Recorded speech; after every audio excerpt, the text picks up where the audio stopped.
Assalomu alaykum, hurmatli tinglovchilar. Hozirgi kunda juda ko'pchilikdan oyoq tizi bo'g'imlari og'riqlaridan shikoyatlar kelib tushyapti.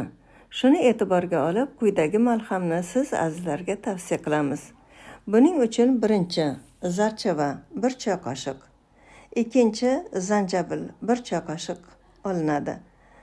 Bu ikki mahsulot bo'g'imlardagi shamollashni va og'riqni yo'qotishda yordam beradi. Uchinchi, zaytun yog'i 1 osh qoshiq. Zaytun yog'i bo'g'imlarni oziqlantiradi. To'rtinchi, kraxmal. Undan ham 1 osh qoshiq olinadi. Barcha mahsulotlarni biriktirish uchun va malham holatiga keltirish uchun kraxmal qo'shiladi. Beshinchi, asal. Undan 1 choy qoshiq olinadi. Asal qon aylanishini yaxshilaydi. Oltinchi, 1 choy qoshiq dengiz tuzi yoki qoya tuzi. Bu shamollash jarayonini yo'qotishga yordam beradi.